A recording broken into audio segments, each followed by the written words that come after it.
Hello everyone, welcome back to Eklavya online classes. In last class we were discussing about gram specific heat and there we studied about that how much amount of heat is required to rise the temperature of any material or substance. like जैसे अपन बात करें कि मेरे पास में कोई भी एक substance है, ठीक है ना, m ग्राम का। अब भले ये लिक्विड फॉर्म में हो या गैसियस फॉर्म में हो, अब यदि ये m ग्राम का सब्सटेंस है और इसके लिए जो ग्राम स्पेसिफिक हीट है वो मान लो कितना s है ना। s कोई भी कांस्टेंट है ना इसके लिए, और अपने को ये निकालना पड़े कि अब इसको डेल्टा टी से राइज करने के लिए, इसका टेम्परेचर डेल्टा टी से राइज करने के लिए कितना आपको हीट इसको देना पड़ेगा। तो Q इक्वल टू अपना आया था एम एस डेल टी, ये अपन ने पढ़ रखा है लास्ट क्लास के अंदर, तो ये आप याद कर ले। और इस वाले फॉर्मूले के दो यूज होंगे, इसके एप्लीकेशन है। पहला इसका ये रहेगा कि किसी भी सब्सटेंस का टेम्परेचर गर्म करना हो आपको, तो उसको गर्म करने के लिए कितना आपको हीट चाहिए होगा, रिक्वायर्ड हीट। या इसका मैं उल्टा बोलूं, रिवर्स बोलूं कि यदि किसी भी सब्सटेंस का टेम्परेचर डेल्टा टी से मान लो कम हो गया तो उसमें कितना वहां से हीट फ्री हो जाएगा, उसके लिए भी फॉर्मूला अपना ये वाला ही काम का आएगा। तो इसीलिए आपको ये S जो है, ये S होगा ग्राम स्पेसिफिक हीट उस सब्सटेंस का, ठीक है ना। M होगा mass and delta T will be equal to change in temperature. तो ये अपन ने पढ़ लिया। और इसके बाद में अपन ने बात की थी लॉ ऑफ मिक्सर, और वहां अपन ने बात की थी कि जैसे मान लो मेरे पास में दो डिफरेंट मटेरियल है, दो डिफरेंट मेरे पास लिक्विड पड़े हुए हैं, उनका जो टेम्परेचर है इनिशियल वो डिफरेंट है, उनको मैं एक ही सिंगल कंटेनर में पोर कर रहा हूं, मिक्स कर रहा हूं। तो मिक्स करने के बाद में जो आपका मिक्सर बनेगा उसका जो टेम्परेचर होगा वो कितना होगा। ऐसे क्वेश्चंस को सोल्व करने के लिए अपन क्या करते थे, अपन ने ये किया था कि जितना हीट जो आपका हॉटर सब्सटेंस है, जो हॉटर मटेरियल है वो रिलीज करेगा, उसी हीट को जो कोल्डर पार्ट होगा वो एब्जॉर्ब कर लेगा। तो आपको मैंने कहा था, लिखवाया था कि जो मिक्सर का लॉ ऑफ मिक्सर होता है, that is the release heat by hotter part is always equal to gain heat by colder part. और वहां से अपना एक इक्वेशन बनेगा, उसको अपन सोल्व करेंगे and we will find the last temperature of mixer, ठीक है ना। तो उसके बेसिस पे क्वेश्चन कर रहे हैं अपन, ध्यान दे एक बार के लिए। पहला क्वेश्चन ये है 10 gram water of 20 degree Celsius is mix 20 gram water of 80। देखिए एक बार के लिए क्वेश्चन क्या बोल रहे हैं, 10 gram water of 80 degree Celsius is mixed with 20 gram water of 20 degree Celsius, then find final temperature of mixer. This is the question। आसान question है। पहली बात तो क्वेश्चन जो है वो क्वेश्चन मिक्सर का क्वेश्चन है, ठीक है ना। आपको ये बोला हुआ है कि मेरे पास में एक अलग से वाटर है, 10 ग्राम वाटर है and the temperature of water is 80 degree Celsius. उसको मैं किससे मिक्स कर रहा हूं, उसको मिक्स कर रहा हूं मैं 20 ग्राम वाटर, ठीक है, जो कि कहां पर है, 20 डिग्री सेल्सियस के ऊपर पड़ा हुआ है। तो आपको अब ये निकालना है कि जो मिक्सर बनेगा, इनको मिक्स करने के बाद में उस मिक्सर का जो टेम्परेचर है आपको वो फाइंड करना है, ठीक है। तो एक काम कर रहे हैं अपन, ठीक है, जैसे मान लो कि मेरे पास में ये एक यहां मान लिया अपने मटेरियल, एक अपन ने यहां मान लिया, ठीक है। इसका जो है ना मास है वो 10 ग्राम बोल रखा आपको एंड जो टेम्परेचर है वो 80 बोल रखा है। इसकी बात करें सेकेंड वाले की, तो इसका जो मास है वो 20 ग्राम बोल रखा है and temperature is 20 degree Celsius, ठीक है ना। तो लिक्विड 1 और लिक्विड 2 बनाते हैं ना, ये लिक्विड 2 मान लो या आप लिक्विड 1 मान लो। अब मैं एक काम कर रहा हूं कि इन दोनों लिक्विड को मैं एक सिंगल कंटेनर में पोर कर रहा हूं, मिक्स कर रहा हूं। मान लो कि इनको भी एक सिंगल कंटेनर में मैंने मिक्स कर दिया, तो यहां मिक्स करेंगे इसको अपन। तो जो मिक्सर बनेगा उस मिक्सर का जो टेम्परेचर है वो कितना होगा, आपको ये निकालना है। What will be final temperature of mixer, ये फाइंड करना आपको। तो मैंने आपको कहा था कि जब भी आप मिक्स करोगे तो मिक्सर में क्या कहानी अंदर होने वाली है कि जो हॉटर सब्सटेंस होगा उसका टेम्परेचर कम होएगा और जो कोल्डर है उसका जो टेम्परेचर वो इंक्रीज होगा। और एक पॉइंट ऐसा भी आएगा, एक टेम्परेचर ऐसा भी आएगा जो दोनों का कॉमन हो जाएगा। उसके बाद में हीट का ओवरफ्लो हो नहीं पाएगा, क्योंकि हीट कब तक फ्लो करेगी, जब तक कि टेम्परेचर का डिफरेंस है, ठीक है। तो ऑब्वियसली मैं ये बोल दूं आपको कि जो टेम्परेचर है, मान लो इसका अपन ने टी मान लिया, तो सिंपल सी बात है कि जितना हीट ये वाला पार्ट लूज करेगा यहां से यहां आने में, 80 से T पर आने में, उसी हीट को ये वाला पार्ट गेन कर लेगा और अपने टेम्परेचर को 20 से T पे ले आएगा। तो मैं लिखूं यहां पे कि Q release equal to Q gain, ठीक है ना, सिंपल बात। अब क्यू रिलीज निकालो आप। अब रिलीज निकालने के लिए फॉर्मूला कौन सा काम में आएगा, एम एस डेल टी। तो एम देखो उसका मास कितना है, 10 ग्राम है। एस का वैल्यू तो एस ऑफ वाटर, ठीक है, कट जाएगा, ये दोनों साइड में कैंसिल हो जाएगा, तो इसको वैल्यू पुट करने की जरूरत भी नहीं है अपने को यहाँ पर। डेल्टा टी क्या होगा, चेंज इन टेम्परेचर। चेक करो कि ये पहले 80 पे था और टी पे आ गया। अच्छा, एक और चीज आप ध्यान दें यहाँ पर कि जो टेम्परेचर टी होगा वो डेफिनेटली 80 से कम होगा, बिकॉज इसका हीट कम होगा तो डेफिनेटली इसका जो टेम्परेचर है वो कम भी होगा। तो जो 80 है वो बड़ा वैल्यू है, तो डिफरेंस निकालने के लिए आप हमेशा एक काम किया करो, बड़ा वैल्यू माइनस छोटा वैल्यू, 80 माइनस टी। इक्वल में करिए अपन इसके लिए। अब ये कहानी हो रही है सेकंड वाले लिक्विड के लिए। इसका मास कितना बोल रखा है, 20 बोल रखा है, और इसका एस कितना बोल रखा है, इसका एस अगेन ये वाटर ही बोल रखा है आपको, तो एस ऑफ वाटर सेम रहेगा। एंड डेल टी चेक करो आप, डेल टी इसमें होगा कि इसका जो टेम्परेचर है वो इंक्रीज हुआ है, तो ये जो टी है वो दैट इज मोर देन 20। सो यहाँ पे डिफरेंस कैसा आएगा अपना, टी माइनस 20। इसको आप सोल्व करना और आप टी को निकाल लेना, बिकॉज इससे तो ये कट जाएगा और अपने इस पूरे इक्वेशन में एक ही अननोन है, एक ही वेरिएबल है टी, तो इसको आप फाइंड कर लेना, इसको सोल्व करना और कमेंट में आप मुझे बताना कि इसका आंसर कितना आएगा, है ना। ये आपके लिए छोड़ रहा हूं मैं कि इसको आपको सोल्व करके इसका आंसर कितना आएगा, कि what will be final temperature of mixer. जो भी आपका आंसर आए please mention in comment, mention in comment. अच्छा, तो आसान सवाल था, आगे और ध्यान दे। एक और क्वेश्चन देख रहे हैं अपने यहाँ पे, एक और सवाल है, यहां से क्वेश्चन बन सकता है एग्जाम के अंदर। जो सेकंड क्वेश्चन है वो देखिए एक बार के लिए आप। सेकंड क्वेश्चन आपको ये बोलेगा, मैं लिखवा रहा हूं आपको ना क्वेश्चन, देखना आप। क्वेश्चन नंबर 2 है, अ tap of water supplied the water at 100 degree Celsius and another at 0 Celsius. Find 20 kg, या लिखो to find 20 kg of water at 40 degree Celsius. How much amount of water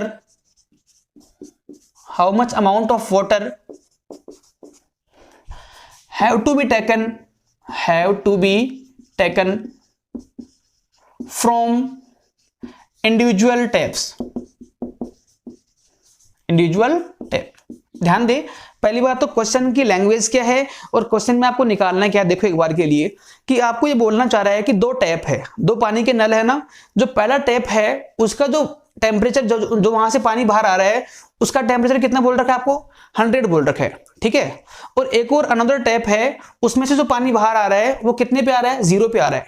अब उन दोनों tap से जो पानी बाहर आ रहा है उसको मैं मिक्स कर रहा हूं एक सिंगल कंटेनर में, और मैं चाहता हूं कि मुझे 20 kg पानी मिले, और वो भी कितने टेम्परेचर पे, 40 पर। तो ऐसा होने के लिए, ऐसा करने के लिए मैं दोनों इंडिविजुअल टैप से कितना कितना पानी लेऊं, आपको ये निकालना है। कि जैसे मान लो कि यहां से 12 kg ले लिया तो यहां से 8 kg देना पड़ेगा। तो जो पूरा वाटर है, जो पूरा मिक्सर है वो कितना बोल रखा है आपको, 20 बोल रखा है। तो आपको निकालना है what are the individual masses that you have to taken from tap, जिससे कि आपको ये मिक्सर मिल जाए। तो एक क्वेश्चन थोड़ा सा रिवर्स क्वेश्चन है। अब तक के क्वेश्चंस में आपको निकालना क्या पड़ रहा था, the temperature of mixer, but अब की बार आपको एक गिवन है और आपको निकालना है इंडिविजुअल मासेस। तो मैं एक काम कर रहा हूं, चलो डायग्राम बनाओ आप इसका ना। ये टैप नंबर 1 मान लो आप, यहां से मान लो वाटर आ रहा है। टैप नंबर 2 आप ये वाली मान लो, यहां से वाटर आ रहा है, दोनों से पानी ही आ रहा है। बस फर्क किस चीज का है कि जो यहां से वाटर आएगा वो आएगा 100 डिग्री सेल्सियस का गर्म पानी आ रहा है, और जो यहां से वाटर आएगा that will be at 0 degree Celsius. अब इन दोनों टैप का जो पानी आ रहा है उसको मैं एक सिंगल कंटेनर में पोर कर रहा हूं, यहां पे इसको मिक्स कर रहा हूं, तो यह मिक्सर बनेगा। अब मुझे ये चाहिए कि जो मिक्सर है उसका मास तो कितना हो, 20 kg हो, ये बोल रखा है आपको क्वेश्चन में, गिवन है आपको ये। और जो टेम्परेचर है इस मिक्सर का वो कितना हो, 40 हो। तो ऐसा मिक्सर बनाने के लिए कितना मास तो आपको यहां से लेना पड़ेगा और कितना मास आपको यहां से लेना पड़ेगा, ये क्वेश्चन है। तो देखो आसान सवाल है, थोड़ा सोचिए आप कि पहली बात तो जो कॉन्सेप्ट है इसमें कौन सा काम में आएगा। तो again you have to use law of mixer. तो let's suppose we are taking m1 mass from tap number 1 and m2 mass from tap number 2। So clearly you can say that m1 plus m2 will be equal to 20 kg. Correct है। देखो कैसे कि जो भी मास यहां से आएगा, कुछ मास यहां से आएगा, लेकिन जो मिक्सर बनेगा वो कितना बनना चाहिए 20 का। तो definitely m1 plus m2 should be equal to 20 kg, equation number 1। अब एक और चाहिए अपने को इक्वेशन, क्योंकि आपको पता है कि आपके पास यदि दो वेरिएबल है, दो अननोन चीजें हैं, तो उनको सोल्व आउट करने के लिए you have need to equation. तो एक तो आ गया, एक और चाहिए अपने को। तो सेकंड इक्वेशन होगा that will comes from law of mixer, law of mixer. तो ध्यान दे लॉ ऑफ मिक्सर क्या होगा, बताओ कि मान लो कि यहां से पानी आया, यहां इकट्ठा हो गया, यहां का पानी भी यहां इकट्ठा हो गया, तो जो अपना टेम्परेचर है मिक्सर का वो कितना हो गया 40 हो गया। तो आप ध्यान दें कि डेफिनेटली इस वाले वाटर ने हीट को लूज किया होगा, क्योंकि इसका जो टेम्परेचर है वो कितना हो गया 100 से 40 पे आ गया। तो इसका तो हीट का लॉस होगा इसके लिए तो, और जितना हीट का लॉस होगा वो कहां चला जाएगा, इसके हीट गेन में। तो मैं क्या बोलूंगा कि क्यू रिलीज, जितना हीट वो रिलीज करेगा, लॉस करेगा, that will be equal to Q gain. Gain करता है कौन, कोल्डर पार्ट। अब देखो आप बताओ कितना आएगा, ये आएगा m1, कि ये m1 मास कहां से कहां पहुंच गया 100 से 40 पे आ गया। तो 100 से 40 पे आया है तो कूल डाउन हो गया। तो ऑब्वियसली इसका जो हीट का लॉस होगा, तो हीट लॉस निकालने के लिए we will use same formula ms delta T. तो m तो कितना है इसका m1 है, s वाटर की बात हुई है तो s वाटर मान लो आप, एंड डेल्टा टी कितना हो गया 100 माइनस 40, क्योंकि देखो इसका जो इनिशियल टेम्परेचर है इस वाले मास का, इस वाले वाटर का वो 100 है, and the final became 40। So difference will be 100 minus 40 and will be equal to 60। And now we are talking about heat gain.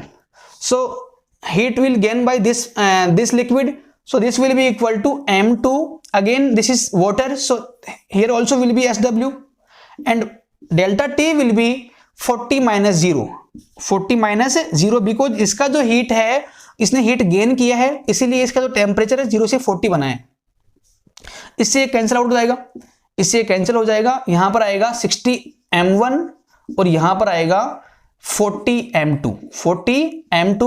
इसको अपन और देखें तो ये बनेगा 3m1 इक्वल में 2m2, इक्वेशन नंबर 2 आ गई। अब मेरे पास में दो ही तो अननोन है, अननोन कौन कौन है m1 m2, और दो ही इक्वेशन है। इन दोनों को सोल्व करके अपन आराम से m1 m2 की वैल्यू फाइंड कर सकते हैं। भले आप कर लो एक बार के लिए ना।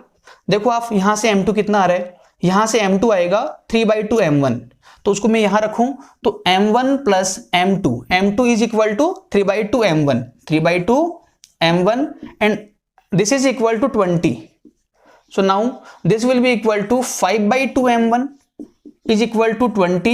So m1 will be equal to 8 kg, and if m1 is equal to 8 kg, then definitely m2 will be equal to 12 kg. This is your answer. It means you have to take 8 kg water from this step and 12 kg water from this step, then you will get this type of mixer. Okay तो देख ले एक बार के लिए, आसान सवाल था ये, ठीक है, इसको आप नोट कर ले। तो अपन ने यहां पर है ना इस वाले है ना पार्ट में अपन ने दो क्वेश्चन किए हैं, दो न्यूमेरिकल किए हैं, दोनों आसान है, इंपॉर्टेंट है, देख लेना एक बार के लिए आप इसको ना चेक कर लो आप इसको। आगे मूव करते हैं अपन, जो नेक्स्ट टॉपिक रहेगा अपना, तो नेक्स्ट टॉपिक है that will be latent heat. Latent heat जो अभी अपन ने पढ़ा है वो कौन सा था अपना, वो था अपना ग्राम स्पेसिफिक हीट। ग्राम स्पेसिफिक हीट पढ़ ली अपन ने, उसका यूज अपन ने देख लिया। आज अपन बात कर रहे हैं एक नया हीट के बारे में, and that is latent heat, LATENT, latent heat. तो first of all what is the meaning of latent heat, ठीक है। अब ध्यान दे, मैं इसको लिख रहा हूं यहां पे definition. It is define as heat required to change state of substance 1 gram, है ना। सब्सटेंस का वैल्यू कितना होना चाहिए 1 ग्राम, है ना, at constant temperature. This is the definition and this is very important, because इसी की हेल्प से अपन इसको डिराइव करेंगे, ठीक है ना। इसका सिंबल जो रहेगा वो रहता है L, कैपिटल L। अब ध्यान दो एक बार के लिए, मैंने क्या लिखवाया आपको, मैंने आपको यहां पर लिखवाया है कि किसी भी 1 ग्राम सब्सटेंस का टेम्परेचर 1 ग्राम सब्सटेंस का स्टेट चेंज करने के लिए आपको कितना हीट चाहिए, उसी हीट को अपन क्या बोलेंगे, उस सब्सटेंस की लेटेंट हीट। जैसे मान लो, अच्छा यहां पर एक और चीज देखो आप, at constant temperature, this is है ना मैंडेटरी रिक्वायरमेंट, ठीक है ना। अब ध्यान दे एक बार के लिए, मैं बोलूँ आपको कि मेरे पास में मान लो कि 1 ग्राम आइस है, 1 ग्राम आइस है, और आइस का जो टेम्परेचर है वो कितना है, 0 बोल रखा है, 0 ही होता है ना आइस तो। अब मैं इस 1 ग्राम आइस को 0 से 1 ग्राम वाटर में लिया हूं, 1 ग्राम वाटर में लिया हूं, और इसका जो टेम्परेचर है अभी भी कितना होना चाहिए, 0 डिग्री सेल्सियस। ध्यान दे एक बार के लिए कि मेरे पास में 1 ग्राम आइस है और वो कितने टेम्परेचर पर है, 0 पे है। अब उस 1 ग्राम आइस को 1 ग्राम वाटर में कन्वर्ट करने के लिए, है ना, अब चेक कर लो जो टेम्परेचर है वो कांस्टेंट रहा है, 0 पे आइस भी थी और 0 पे आपका वाटर भी है। तो इस कहानी को होने के लिए कितना आपको इसको हीट देना पड़ेगा, उस हीट को मैं क्या बोलूंगा, latent heat of ice, latent heat of ice. 1 gram substance का स्टेट चेंज करने के लिए कितना आपको उसको हीट सप्लाई करना पड़ेगा, that amount of heat is known as latent heat of that substance और मटेरियल, ठीक है ना। But remember always that temperature should be constant in this process. आपको याद होगा लास्ट वाले प्रोसेस में जो अपन ने पढ़ी है हीट, उसमें मैंने आपको कहा था कि स्टेट विल बी कांस्टेंट। तो Q इक्वल टू जो अपन ने पढ़ रखा है फॉर्मूला, कौन सा, ms del T। इस वाले फॉर्मूले को यूज करने की कंडीशन क्या होती है, इसकी कंडीशन ये होगी कि इसमें आपका जो फेज होगा, जो स्टेट होगा वो कांस्टेंट रहेगा, मतलब कि वाटर है तो वाटर ही रहेगा वो, और यदि आइस को गर्म कर रहे हैं तो आइस ही रहेगी, ठीक है ना, और वाटर को गर्म कर रहे हैं तो वाटर रहेगा। तो इस वाले की कंडीशन क्या होती है कि फेज विल बी सेम, और इस वाले में the temperature will be same, है ना, तब जाके ये फॉर्मूले है ना काम के होंगे। तो अब देखो जो अपन ने पढ़ा है कि एल कितना होगा, तो एक और काम करें अपन कि कोई जरूरी नहीं है कि हर बार आपका जो सब्सटेंस है 1 ग्राम का ही हो, है ना। तो 1 ग्राम, है ना, तो एक जनरल फॉर्मूला डिराइव करने के लिए मैं एक काम कर रहा हूं, 2 कॉलम बनाऊंगा। यहां पर बोल रहा हूं मैं आपको कि जो आपका अमाउंट ऑफ सब्सटेंस कितना होगा, अमाउंट ऑफ सब्सटेंस, और यहां पर है रिक्वायर्ड हीट। अब देखो यदि आपके पास में सब्सटेंस कितना हो, 1 ग्राम का हो, तो जो रिक्वायर्ड हीट होगी उसको अपन क्या बोलते हैं, लेटेंट हीट। और अभी आपको मैं लिखवा दूंगा वैल्यूज कि जो लेटेंट हीट होता है वो आइस का या वाटर का फिक्स होता है हमेशा, वो आपको याद ही करना पड़ेगा। तो 1 ग्राम सब्सटेंस का स्टेट चेंज करने के लिए जो हीट चाहिए होती है अपने को, उसको अपन क्या बोलते हैं, लेटेंट हीट, और उसका सिंबल क्या होता है, एल।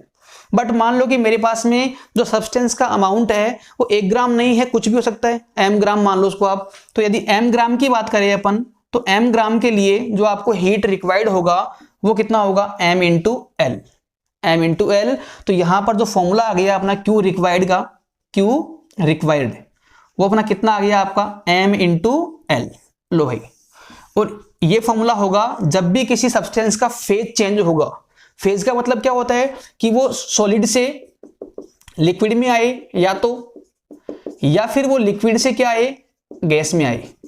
2 ही फेज है, गैस को और हीट करेंगे तो और कुछ नहीं होता उसका, है ना। तो 2 चीजें हो सकती है कि या तो आपका सॉलिड से लिक्विड में आ रहे होगे आप, और या आप यहां से यहां आ रहे होगे आप, है ना। तो जब भी आपका स्टेट चेंज होगा, फेज चेंज होगा सब्सटेंस का, उस टाइम पे यदि आपको निकालना हो कि फेज को चेंज करने के लिए कितना आपको उसको हीट ऐड करना पड़ेगा, देना पड़ेगा, तो उस जगह पर we will use this formula.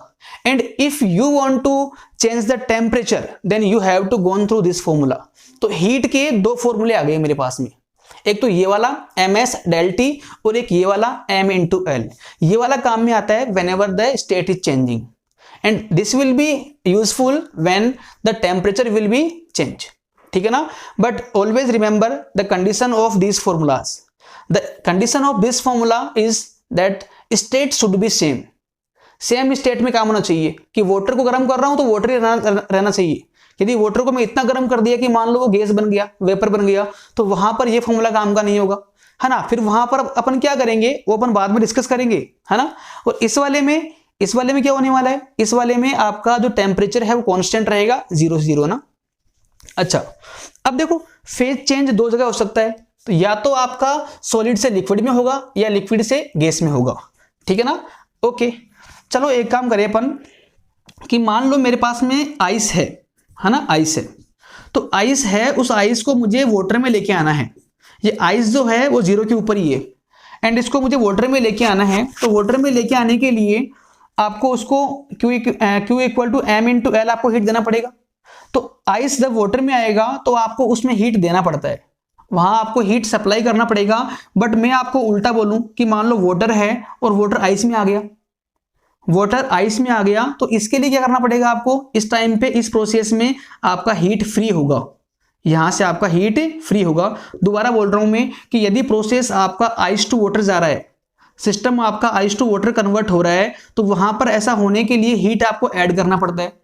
और यदि आपका सिस्टम वाटर टू आइस जा रहा है, उल्टा जा रहा है, तो वहां पे आपकी हीट फ्री होगी। तो हीट ऐड करना और हीट का फ्री होना दोनों डिफरेंट चीजें हैं, ठीक है ना। तो इसको मैं लिख देता हूं ना, लिख रहा हूं इस चीज को यहां पर ना, उतार ले, इसको आप नोट कर लेना। Q equal to M into L। देखिए एक बार के लिए ये फॉर्मूला जो है बहुत ही इंपॉर्टेंट रहेगा। जैसे अपन बात करें कि मान लो मेरे पास में आइस है, तो आइस अपने आप वाटर में नहीं आती, कभी भी अपने आप कभी वाटर में नहीं आएगी, उसको गर्म करना पड़ेगा, उसको हीट करना पड़ेगा। तो आइस से वाटर में लेके आने के लिए आपको उसमें हीट ऐड करना पड़ेगा, हीट आपको इसमें ऐड करना पड़ेगा। आगे और बोलूं मैं कि मान लो कि मेरे पास में वाटर है 100 के ऊपर, है ना, गर्म वाटर बिल्कुल 100 पे। अब उसको मुझे वेपर में लेके आना है, वेपर में लेके आना है। तो वेपर में लेके आने के लिए अगेन आपको उसमें हीट ऐड करना पड़ेगा, हीट आपको उसमें ऐड करना पड़ेगा। तो यदि प्रोसेस आपका ऐसे मूव कर रहा है तो आपको उसमें हीट ऐड करना पड़ता है, देना पड़ेगा सिस्टम को हीट। और यदि इसका उल्टा हो कि मान लो कि वेपर वाटर में आ रहा है या वाटर आइस में आ रहा है, तो यदि अपन ऐसे मूव कर रहे हैं तो आपकी वहां से हीट रिलीज होगी, हीट वहां से रिलीज होगी, फ्री होगी। अब वो कितनी होगी, जैसे रिक्वायर्ड हीट तो अपन ने पढ़ ली, Q इक्वल टू क्या होती है M इंटू L। बट यहां पर क्या करेंगे अपन, तो अगेन उसके लिए भी फॉर्मूला अपना ये रहेगा M इंटू L ही, M इंटू L। ओके, तो ये उतार ले आप बातें कि भले हीट ऐड करनी पड़े या भले आपका हीट फ्री हो, दोनों ही केसेस में जो हीट का फॉर्मूला होगा ये वाला ही काम का होगा। बस ऐड करना या रिलीज करना ये डिपेंड करता है क्वेश्चन के ऊपर कि क्वेश्चन अपने से क्या चाह रहा है ना। अब जैसे आपको याद हो तो अपन ने पहले ग्राम स्पेसिफिक हीट की वैल्यूज याद कर ली थी कि वाटर के लिए कितना होता है, आइस के लिए कितना होता है और वेपर के लिए कितना होता है। अब आपको यहां पर L की वैल्यूज याद करनी पड़ेगी कि L आइस टू वाटर कितना होता है, कि आइस को वाटर में, इसका मतलब क्या है कि 1 ग्राम आइस को 1 ग्राम वाटर में लेके आने के लिए कितना आपको हीट देना पड़ेगा, तो वो होता है 80 कैलोरी, 80 कैलोरी पर ग्राम, 80 कैलोरी पर ग्राम। देखो इसको आप, यदि आपको 1 ग्राम आइस को 1 ग्राम वाटर में कन्वर्ट करना है तो उसके लिए कितना आपको उसको हीट देना पड़ेगा, उसको अपन L बोलेंगे। और L का वैल्यू जो होता है इस कॉम्बिनेशन के लिए वो होता है 80। और यदि आपके पास में 1 ग्राम वाटर है ना, और उसको आपको वेपर में लेके आना है, तो 1 gram water to vapour combination के लिए L का वैल्यू कितना होता है 540 कैलोरी पर ग्राम। ये जो दो वैल्यूज है वो आप याद कर ले, ठीक है ना। अब देखो ये वाली कहानी कहां पर होगी, हमेशा एट 0 डिग्री सेल्सियस, 0 के ऊपर।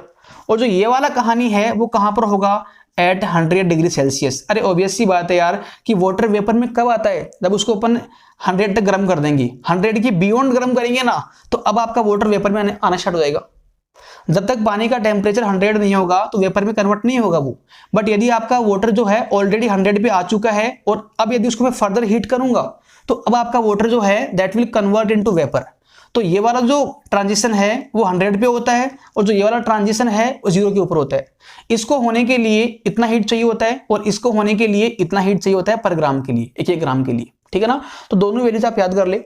और देखो यहां पर जब ये प्रोसेस होगा तो टेम्परेचर विल बी सेम, ये भी 100 पर है और ये भी कहां पर 100 पर है।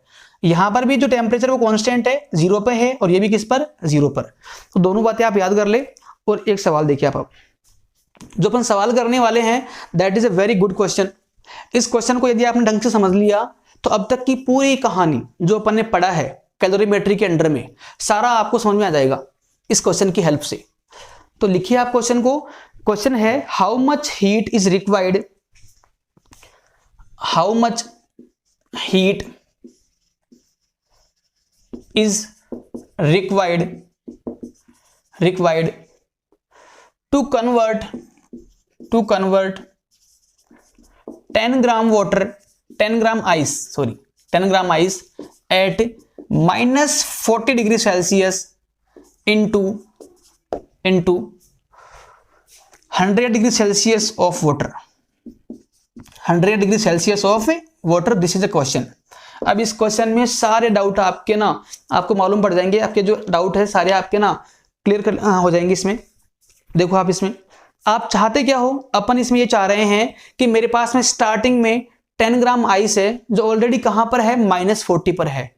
तो पहली बात तो बच्चों को डाउट यहां पर ये आ रहा होगा कि सर क्या आइस माइनस में होती है क्या? अरे भाई होती है।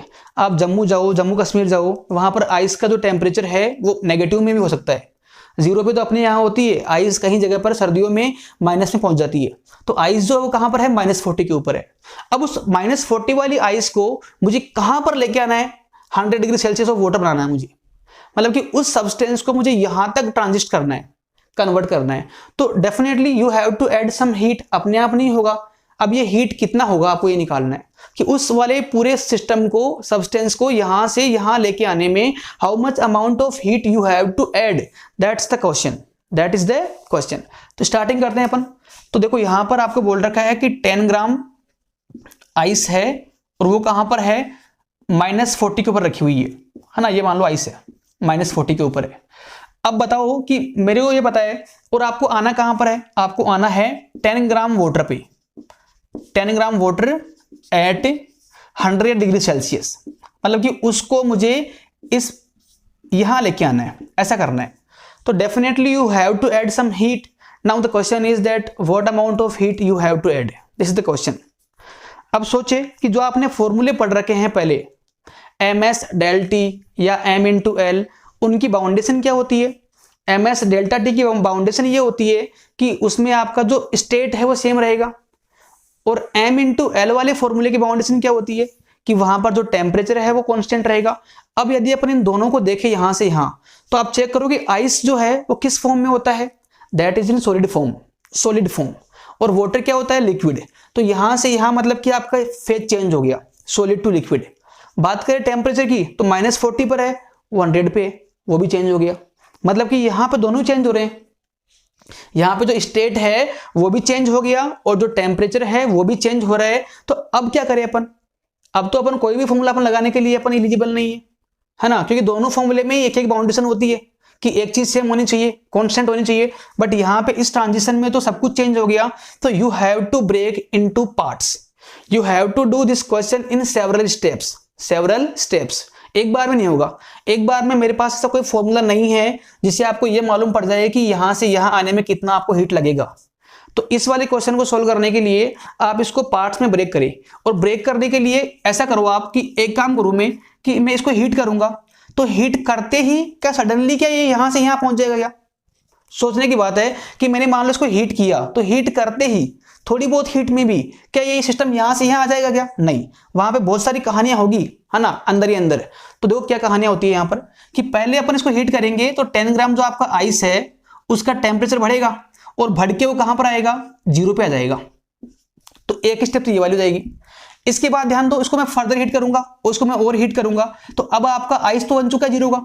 अब 0 वाली आइस को मैं और हीट करूंगा तो अब ये वाटर में कन्वर्ट होगी, है ना। जब आइस 0 पे आ जाता है और उसको यदि अपन ओवर हीट करेंगे तो अब उस आइस का पानी बनेगा, तो 10 ग्राम वाटर बन जाएगा, और वो भी कहां का, 0 का। और उसके बाद में यदि मैं इस वाटर को ओवर हीट करूंगा तो ये आपका 10 ग्राम वाटर बन जाएगा 100 का। तो ये कहानी होएगी यहां पर, है ना। तो यहाँ पे इंटरमीडिएट 2 स्टेप रहेगी इसकी, एक स्टेप ये वाली, एक स्टेप ये वाली।